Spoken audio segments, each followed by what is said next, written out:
वक्रतुंड महाकाय सूर्यकोटि समप्रभा निर्विघ्नं कुरु मे देव सर्वे कार्येषु सर्वदा। ओम गण गणपति नमो नमः। विनायक चतुर्थी पर गणपति बाप्पा आपके जीवन में सुख समृद्धि और खुशहाली लाएं। आज विनायक चौथ के अवसर पर आप सुनिए गणेश भगवान की कहानी और साथ ही चौथ माता की कहानी, क्योंकि चतुर्थी के अवसर पर गणेश जी और चौथ माता की पूजा की जाती है और उनकी कथा को सुना जाता है। कथा को सुनने से ही हमें भगवान गणेश की संपूर्ण कृपा प्राप्त होती है। तो आइए भगवान गणेश के चरणों का ध्यान करते हुए कथा का शुभ आरंभ करते हैं। ओम श्री गणेशाय नमः। एक बार भगवान शिव और माता पार्वती नर्मदा नदी के किनारे बैठे थे। वह माता पार्वती ने भगवान शिव से समय व्यतीत करने के लिए चौपड़ खेलने को कहा। शिव चौपड़ खेलने को तैयार हो गए, परंतु इस खेल में हार जीत का फैसला कौन करेगा, यह प्रश्न उनके सामने उठा। तो भगवान शिव ने कुछ तिनके एकत्रित कर उनका एक पुतला बनाकर उनकी प्राण प्रतिष्ठा कर दी और पुतले से कहा, बेटा, हम चौपड़ खेलना चाहते हैं, परंतु हमारी हार जीत का फैसला करने वाला कोई नहीं, इसलिए तुम बताना कि हम दोनों में से कौन जीता और कौन हारा। उसके बाद भगवान शिव और माता पार्वती का चौपड़ खेलना शुरू हो गया। यह खेल 3 बार खेला गया और संयोग से तीनों बार माता पार्वती की जीत हुई। खेल समाप्त होने के बाद बालक से हार जीत का फैसला करने को कहा गया, तो उस बालक ने महादेव को विजयी बताया। यह सुनकर माता पार्वती क्रोधित हो गई और क्रोध में उन्होंने बालक को लंगड़ा होने, कीचड़ में पड़े रहने का श्राप दे दिया। बालक ने माता पार्वती से माफी मांगी और कहा कि यह मुझे अज्ञानतावश ऐसा हुआ, मैंने किसी द्वेष भाव से ऐसा नहीं किया। बालक द्वारा क्षमा मांगने पर माता ने कहा, यहाँ गणेश पूजन के लिए नाग कन्याएं आएंगी, उनके कहे अनुसार तुम गणेश व्रत करो, ऐसा करने से तुम मुझे प्राप्त करोगे। यह कहकर माता पार्वती शिव जी के साथ कैलाश पर चली गई। 1 वर्ष बाद उस स्थान पर नाग कन्याएं आईं। तब नाग कन्याओं से श्री गणेश के व्रत की विधि मालूम करने पर उस बालक ने 21 दिन लगातार गणेश जी का व्रत किया। उनकी श्रद्धा से गणेश जी प्रसन्न हुए और बालक को मनवांछित फल मांगने को कहा। उस पर बालक ने कहा, हे विनायक, मुझ में इतनी शक्ति दीजिए कि मैं अपने पैरों से चलकर अपने माता पिता के साथ कैलाश पर्वत पर पहुंच सकूं। यह देखकर प्रसन्न हो तब बालक को वरदान देकर गणेश जी अंतर्ध्यान हो गए। इसके बाद वह बालक कैलाश पर्वत पर पहुंच गया और कैलाश पर्वत पर पहुंचने की अपनी कथा उसने भगवान शिव को सुनाई। चौपड़ वाले दिन से माता पार्वती शिव जी से विमुख हो गई थी, अतः देवी के रुष्ट होने पर भगवान शिव ने भी बालक के बताए अनुसार 21 दिनों तक गणेश जी का व्रत किया। इस व्रत के प्रभाव से माता पार्वती के मन में भगवान शिव से जो नाराजगी थी वह समाप्त हो गई। तब यह व्रत की विधि भगवान शंकर ने माता पार्वती को बताई। यह सुनकर माता पार्वती के मन में भी अपने पुत्र कार्तिकेय से मिलने की इच्छा जागृत हुई। तब माता पार्वती ने भी 21 दिन तक गणेश जी की पूजा अर्चना की। दूर्वा फूल लड्डुओं से गणेश जी का भोग किया। व्रत के 21वें दिन कार्तिकेय स्वयं माता पार्वती से आ मिले। उस दिन से श्री गणेश जी चतुर्थी का यह व्रत सभी मनोकामनाओं की पूर्ति करने वाला माना जाता है। इस व्रत को करने से मनुष्य के सभी संकट दूर हो जाते हैं और सुख समृद्धि की प्राप्ति होती है। तो अब आइए सुनते हैं चौथ माता की कथा। मान्यताओं के अनुसार चौथ माता देवी पार्वती जी का ही एक रूप है, जो विवाहित महिलाओं को अखंड सौभाग्य का आशीर्वाद देती हैं और कहते हैं कि इनकी पूजा करने से वैवाहिक जीवन में खुशहाली आती है और सभी परेशानियां दूर हो जाती हैं। कथा के अनुसार एक बार एक सेठ और सेठानी थे। उनके एक बेटा और बहू थे। बहू सबको भोजन कराकर फिर स्वयं भोजन करती। उनकी एक पड़ोसन ऐसी थी जो रोज बहू से पूछती, बहू, आज क्या बनाया, क्या खाया? बहू कहती, ठंडो बासी। एक दिन उसके पति ने ऐसा सुनकर विचार किया, आज तो पकवान बनाए जाएं, फिर देखें मेरी पत्नी क्या कहती है। उसने तरह तरह के पकवान बनवाए और घर के सभी लोगों ने एक साथ बैठकर भोजन किया। आज भी पड़ोसन ने पूछा तो बहू ने वही कहा, ठंडो बासी। सेठ के लड़के ने सोचा, हो ना हो, कोई बात जरूर है जिस कारण मेरी पत्नी ऐसा कहती है। फिर उसने अपनी पत्नी से पूछा, तुम रोज ठंडो बासी खाया ऐसा क्यों कहती हो, जबकि हम सब ने तो एक साथ बैठकर कई तरह के पकवान खाए थे। तब उसकी पत्नी बोली, हम जो खा रहे हैं वह सब हमारे बाप दादाओं की कमाई है। जिस दिन आप कमा कर लाओगे उस दिन मैं समझूंगी कि हम ताजा भोजन कर रहे हैं। सेठ के लड़के ने इस बात पर खूब विचार किया। फिर एक दिन अपनी माँ से बोला, माँ, मैं एक बड़े शहर में पैसे कमाने जा रहा हूँ। माँ बोली, बेटा, हमारे पास तो इतना धन है कि खाए नहीं खाया जाएगा। माँ के मना करने पर भी बेटा खुद कमाने का निश्चय कर लेता है और जाते समय अपनी पत्नी से बोला, मैं जब तक कमाकर बहुत सारा धन लेकर वापस ना आऊं, तुम चूल्हे की आग मत बुझने देना। फिर एक दिन चूल्हे की आग बुझ गई। तब वह अनमने मन से घबराने लगी, कहीं मेरे पति पर कोई संकट तो नहीं आ पड़ा। वह जल्दी से पड़ोस में गई और आग लाकर चूल्हे में रख दी। ऐसा सोचकर वह पड़ोसन के घर गई।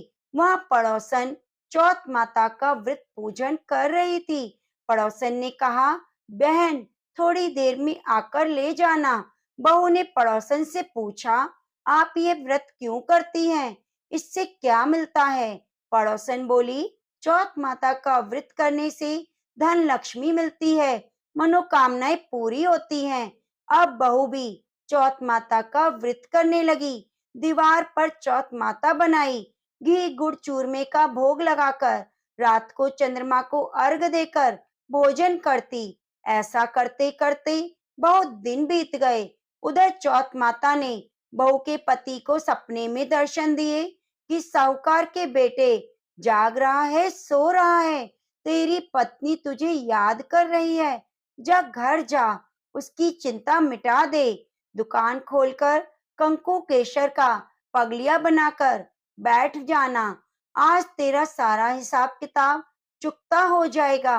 अब तो चौथ माता ने जैसा कहा वैसा ही हुआ। उसने घर जाने की तैयारी की और गाड़ी भरकर धन दौलत लेकर चल पड़ा।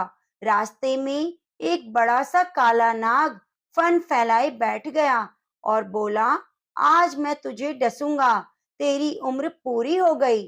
सेठ का लड़का बोला, आज चौथ माता ने मुझे सपना दिया तो मैं अपनी पत्नी से मिलने घर जा रहा हूँ। वह मेरी पत्नी मेरा इंतजार कर रही होगी, बहुत चिंता कर रही होगी। मैं उससे मिलकर वापिस आ जाऊंगा, तुम मुझे डस लेना। नाग बोला, तुम अगर शपथ लेकर जाओ तो मैं तुम्हें जाने दूंगा, अगर तुम लौटकर नहीं आए तो मैं तुम्हारे घर पर आकर ही तुम्हें डस लूंगा। इस प्रकार साहूकार का बेटा सांप को वचन देकर घर पहुंच गया। वहां सभी हंसी खुशी से मिले। भोजन करके फिर एक कोने में उदास होकर बैठ गया। उसकी पत्नी ने उदासी का कारण पूछा तो पति ने नाग वाली बात बताते हुए कहा, अगर मैं उसके पास नहीं जाऊंगा तो वह घर आकर मुझे डस लेगा। पत्नी बहुत चतुर थी, बोली, आप घबराओ नहीं, लेट जाओ, मैं एक उपाय करती हूँ। पत्नी ने कमरे की 7 पैड़ी धोई। पहली पैड़ी पर रेत, दूसरी पर इत्तर, तीसरी पर गुलाल फूल, चौथी पर कंकु केशर, पांचवी पर लड्डू पेड़ा, छठी पर गादी गलीचा और 7वीं पैड़ी पर दूध से भरकर कटोरा रख दिया। इस प्रकार वह सातों पैड़ी सजाकर बैठ गई। आधी रात होते ही नाग आकर पैड़ी चढ़ने लगा। पहली पैड़ी पर रेत में लौट गया और कहने लगा, सेठ की बहू ने तो बहुत आराम दिया, लेकिन क्या करूं, वचन में बंध कर आया हूँ, इसलिए तो डसूंगा जरूर। सातों ही पैड़ी पर नाग को बहुत आराम मिला और कहता है कि डसूंगा तो जरूर, और कहता गया कि इसे डसूंगा तो जरूर। तभी चौथ माता ने विचार किया कि अगर मैं इसे नहीं बचाऊंगी तो संसार में धर्म कर्म व्रत पूजन कौन करेगा, कौन मानेगा। अब तो गणेश जी, चंद्रमा जी और चौथ माता ने साहूकार के बेटे को बचाने का विचार किया। चंद्रमा ने उजाला कर दिया, चौथ माता ढाल बन गई और गणेश जी ने तलवार लेकर नाग को मार दिया, ढाल से ढक दिया। बहू भी थकी हारी सो गई। दिन हुआ तो लोग बेटे से मिलने आए, परंतु बेटा बहू तो उठे ही नहीं थे। बहुत देर हो गई तो माँ उन्हें उठाने के लिए गई। माँ ने सातों पैड़ियों पर जो कुछ देखा, घबराई और जोर से बेटे बहू को आवाज लगाई। बेटा बहू उठे तो देखा कि एक ढाल तलवार वहां पड़ी है। अब ढाल उठाई तो वही काला नाग मरा पड़ा था। बेटा बहू ने सोचा, आज तो धर्म कर्म ही आड़े आया।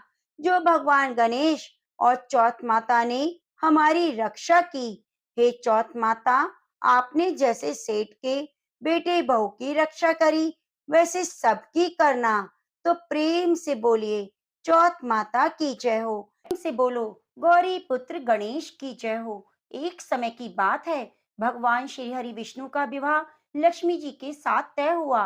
विवाह की तैयारियां जोरों शोरों से होने लगी। सभी देवी देवताओं को निमंत्रण पत्र भेजे गए, परंतु गणेश जी को निमंत्रण नहीं दिया गया। इस तरह निमंत्रण पत्र देते वह शादी की तैयारियां करते करते शादी वाला दिन आ गया। बारात जाने का समय हो गया। सभी देवता अपनी पत्नियों के साथ विवाह में उपस्थित हुए तो उन सब ने देखा कि गणेश जी कहीं पर दिखाई नहीं दे रहे। तो वे सारे के सारे आपस में चर्चा करने लगे, क्या बात है, गणेश जी को न्योता नहीं दिया गया या फिर गणेश जी आए ही नहीं। सभी को यह जानकर बड़ी हैरानी हो रही थी। तभी सभी ने विचार किया, चलो विष्णु जी के पास चलते हैं और उन्हीं से पूछते हैं। तो विष्णु जी के पास जाकर उन्होंने कहा, हम आपसे एक बात पूछना चाहते हैं कि आपने गणेश जी को बुलाया या नहीं। फिर वे अपनी इच्छा से आए ही नहीं। तो विष्णु जी कहने लगे, गणेश जी के माता पिता को हमने न्योता भेज दिया है, अगर वे आना चाहते हैं तो उनके संग आ जाएंगे, अलग से न्योता देने की जरूरत नहीं। दूसरी बात यह है कि उनको 1.25 मन मूंग, 1.25 मन चावल, 1.25 मन घी, 1.25 मन लड्डू का भोजन दिन भर चाहिए। अगर हम उन्हें बारात में लेकर जाएं तो उन्हें इस तरह खाता देखकर सारे लोग हम पर हंसेंगे। दूसरे के घर जाकर इतना सारा खाना पीना अच्छा भी नहीं लगता। इस तरह बात चल रही थी तो किसी ने सुझाव दिया कि अगर गणेश जी आ जाएं तो क्या द्वारपाल बनाकर घर पर बिठा देना, कह देना कि तुम घर का ध्यान रखना। गणेश जी को यह नहीं लगेगा कि उन्हें बुलाया नहीं। तो विष्णु जी को यह बात पसंद आई और उन्होंने गणेश जी को न्योता भेज दिया। न्योता मिलते ही गणेश जी बड़े प्रसन्न होकर सज धज कर आ पहुंचे। तो विष्णु जी कहने लगे, आप घर की रखवाली करना। घर की रखवाली के लिए कोई रिश्तेदार तो चाहिए, तो मुझे आपसे समझदार और जिम्मेदार कोई दूसरा नहीं लगा। तो यह सुनकर गणेश जी बहुत प्रसन्न हुए और गणेश जी को घर की रखवाली के लिए बिठा दिया। बारात वहां से चल दी। नारद जी ने देखा गणेश जी दरवाजे पर बैठे हैं और बारात सारी चली जा रही है। तो वे गणेश जी के पास गए, पूछने लगे, तुम बारात में क्यों नहीं जा रहे। तो गणेश भगवान कहने लगे, मुझे तो घर की जिम्मेदारी दी है, कोई समझदार आदमी घर की रखवाली के लिए होना चाहिए, इसलिए मैं यहाँ पर रुक गया हूँ। तो नारद जी कहने लगे, उन्होंने आपका अपमान किया है, विष्णु जी तो आपको बुला ही नहीं रहे थे। जब सबने पूछा तो वे कहने लगे कि उनके कान बड़े बड़े, सूंड मोटी मोटी, पेट बड़ा बड़ा, यह देखकर लोग हंसेंगे। और उनका खाना कितना है, 1.25 मन लड्डू, 1.25 मन चावल, 1.25 मन घी। बारात में ले जाकर मेरे ससुराल वालों की तो बदनामी होगी। बारात में देखो कैसे बाराती आए हैं। तो ये सुनते ही गणेश जी को बहुत गुस्सा आया। नारद जी कहने लगे, अब आप ही बताओ मैं क्या करूं। नारद जी ने कहा, आप ऐसा करो कि आपकी मूषक सेना को आगे भेज दो। उनसे कहना आगे जाकर सारा रास्ता खोद डाले, जिससे उनके वाहन धरती में धंस जाएंगे। इस तरह से परेशान होंगे तो वह आपको सम्मान पूर्वक बुलाएंगे, क्योंकि विष्णु जी भूल गए हैं कि आप सर्वप्रथम पूजनीय हैं। तो गणेश जी ने नारद जी के कहते ही अपनी मूषक सेना को जल्दी से आगे भेज दिया और कहा कि सारी जमीन को खोद कर देना। तो चूहों ने जैसा गणेश जी ने बोला वैसा ही किया। जैसे ही विष्णु जी की बारात वहां से गुजरने लगी तो रथों के पहिए धरती में धंस गए। लाख कोशिश की परंतु पहिए ना निकले। सभी ने अपने अपने उपाय किए पर पहिए नहीं निकले, सभी जगह से टूट गए। अब किसी की समझ में नहीं आ रहा था कि वह क्या करे। उधर शादी का मुहूर्त निकला जा रहा था तो विष्णु जी बड़े ही परेशान थे। तब नारद जी वहां पहुंचे और कहा कि आप लोगों ने गणेश जी का अपमान करके अच्छा नहीं किया है। यदि उन्हें मनाकर लाया जाए तो आपके कार्य सिद्ध हो जाएंगे और आप पर आया संकट टल जाएगा। शंकर भगवान ने अपने दूत नंदी को भेजा। नंदी गणेश को लेकर आए। गणेश जी का आदर सम्मान के साथ पूजन किया। तब जाकर कहीं रथ के पहिए निकले। निकल तो गए पर जगह जगह से टूट फूट गए। अब उन्हें सही कौन करे। पास के खेत में एक खाती काम करता था। उसे समाचार भेजा गया कि सारे रथों के पहिए सही कर दो। वे अपने खेत का काम छोड़कर कारीगर का सारा सामान लेकर वहां आ गया। जैसे ही वह रथ के पास बैठा तो कहने लगा, श्री गणेशाय नमः। ऐसा कहकर गणेश जी की मन ही मन वंदना करने लगा। देखते ही देखते गणेश जी ने सभी पहियों को थोड़ी देर में ठीक कर दिया। तो वह देखकर नारद जी से कहा कि मैं आपसे एक बात पूछना चाहता हूँ कि आपने श्री गणेशाय नमः क्यों कहा। तो खाती ने कहा कि देवताओं, आपने सर्वप्रथम गणेश जी को नहीं मनाया होगा, ना ही पूजा की होगी, इसलिए संकट आया। तो नारद जी विष्णु भगवान से कहने लगे, हमने गणेश जी को सर्वप्रथम पूजनीय बनाया था और आज ही हम उन्हें भूल गए। हमसे मूर्ख और अज्ञानी कौन हो सकता है। तो ये सुनते ही विष्णु भगवान गणेश जी से माफी मांगते हैं और गणेश जी की पूजा करते हैं, उनका ध्यान करते हैं। फिर सारे मिलकर गणेश जी का जयकारा लगाते हैं। यह सब देखकर गणेश जी बहुत प्रसन्न होते हैं और नारद जी भी गणेश जी की ओर देखकर मंद मंद मुस्कुराने लगते हैं। बारात वहां से चल पड़ी। भगवान विष्णु और लक्ष्मी का विवाह धूमधाम से संपन्न हुआ। वे सकुशल घर लौट आए। इसलिए कोई भी व्रत पूजा पाठ हो, गणेश भगवान को जरूर याद करना चाहिए। ज्यादा समय नहीं तो एक छोटी सी कहानी सुनकर भी शुभ आरंभ कर सकते हैं। तो प्रेम से बोलो गणेश भगवान की जय। अब आइए सुनते हैं भगवान के परम भक्त एक सेठानी की कहानी है। यह एक समय की बात है। एक नगर में एक सेठ और सेठानी रहा करते थे। उनके कोई संतान नहीं थी। सेठानी रोजाना भगवान श्री हरि विष्णु की पूजा करती। सेठ जी को उसकी पूजा करना बिल्कुल भी अच्छा नहीं लगता था। वे संतान न होने की वजह से बहुत दुखी रहा करते। सेठ जी ने कई बार सेठानी को पूजा करने से मना किया, पर सेठानी तो सेठ जी की बातों का कोई असर नहीं होता।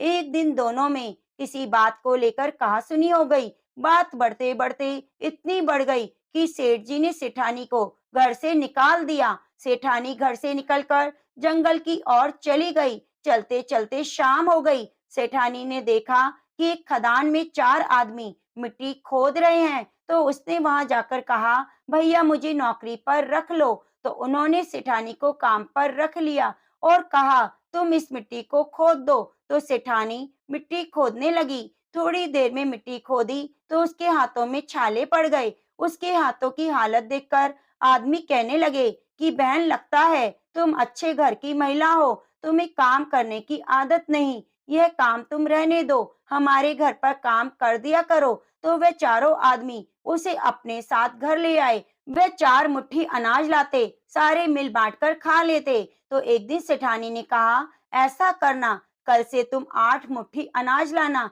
तो अगले दिन वे 8 मुट्ठी अनाज लाए। सेठानी पड़ोसन से आग मांग लाई। अच्छा सा भोजन तैयार करके सबसे पहले विष्णु भगवान को भोग लगाया, फिर अपने भाइयों को जमाया। सारे भाई कहने लगे, बहन आज तो खाना बहुत अच्छा बना है। सेठानी ने कहा, भगवान का झूठा हमेशा ही स्वादिष्ट होता है। इस तरह सेठानी उनके घर पर रहने लगी। उनके घर में अन्न धन का वास हो गया। आमदनी में भी बरकत होने लगी। धीरे धीरे उसके भाइयों ने सुख सुविधा का सारा सामान खरीद लिया। फिर सारे के सारे हंसी खुशी रहने लगे। लेकिन सेठानी ने विष्णु जी को भोग लगाना नहीं छोड़ा। उधर सेठ जी सेठानी के बाद बहुत दुखी रहने लगे, क्योंकि उसके घर से जाते ही सारा अंधन नष्ट हो गया। अब ऐसी हालत हो गई कि एक समय का भी भोजन नसीब नहीं होता। उसकी दुखी अवस्था को देखकर अड़ोसी पड़ोसी कहते, सेठानी के भाग से खाता था, उसे निकाल दिया, अब तो इसे मरना पड़ेगा। रोजाना एक ही एक बातें सुनकर सेठ जी को अपने आप पर बहुत पछतावा हुआ। उसने सोचा कि मैं सेठानी को ढूंढ कर लाऊंगा। वह दूसरे दिन ही सुबह जल्दी निकल पड़ा। ढूंढते ढूंढते उसी जंगल में पहुंच गया, जहाँ चारों भाई मिट्टी खोद रहे थे। सेठ जी ने उन्हें देखा तो कहा, भाई मुझे काम पर रख लो। चारों भाइयों ने उन्हें काम पर रख लिया, लेकिन मिट्टी खोदने से उसके हाथों में भी छाले पड़ गए।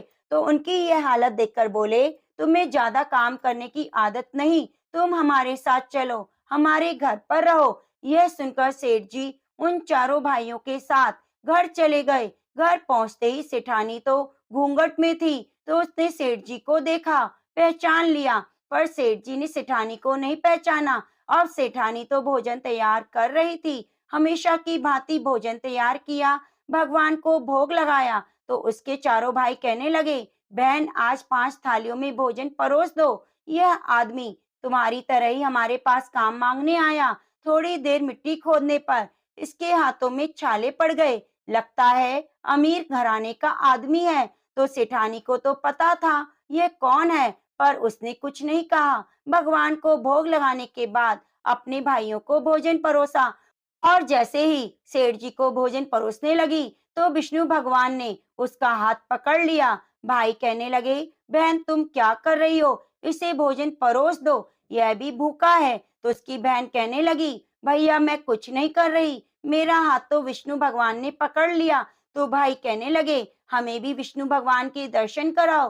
तो उसने भगवान से प्रार्थना की, हे भगवान आज प्रकट होकर हमें दर्शन दो, आज मेरी परीक्षा है, अगर आज आप मुझे दर्शन नहीं दोगे तो मेरी बात कौन मानेगा। सेठानी के दीन वचन सुनकर श्री हरि विष्णु वहां प्रकट हुए और सेठ जी से कहने लगे, तुम्हारी पत्नी सच्ची विष्णु भक्त है, वह हमारी पूजा करती है। आपने इसे पूजा का ढोंग बताकर घर से निकाल दिया, इसी वजह से तुम दर दर की ठोकरें खा रहे हो। तो यह सुनकर चारों भाई सेठ सेठानी का मुंह ताकने लगे और विष्णु भगवान कहने लगे, सेठानी मैं तुम्हारी श्रद्धा भक्ति से प्रसन्न हूँ, आशीर्वाद देता हूँ, जहाँ भी ये सेठानी रहेगी वहाँ अन्न धन के भंडार बने रहेंगे। मैं इसे पुत्र प्राप्ति का वरदान देता हूँ। ऐसा कहकर श्री हरि विष्णु अंतर्ध्यान हो गए। जब सेठ को इस बात का पता चला कि घूंघट में कोई और नहीं उसकी पत्नी है, तो खुशी का ठिकाना नहीं रहा। हाथ जोड़कर उसने माफी मांगी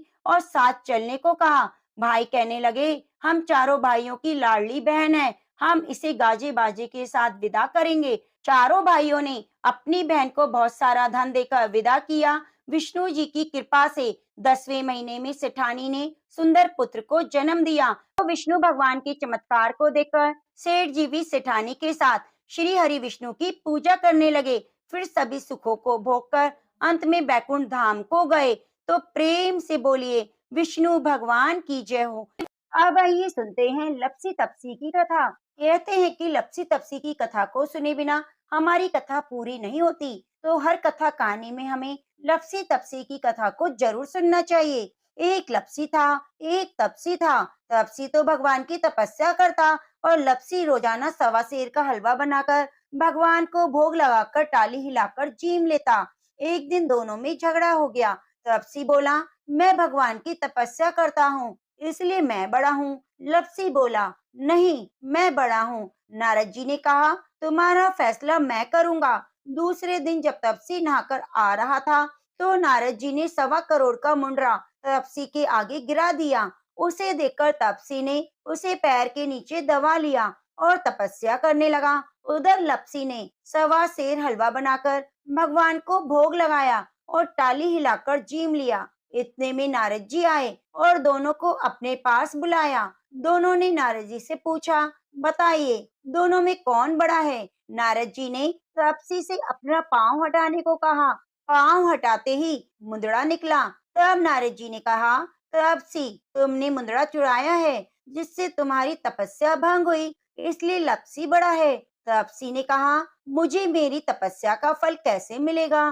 तब नारद जी ने कहा, तेरी तपस्या का फल कार्तिक नहाने वाले देंगी। सब कहानी कहकर तेरी कहानी नहीं कहेंगी, तो कार्तिक का फल तुझे मिलेगा।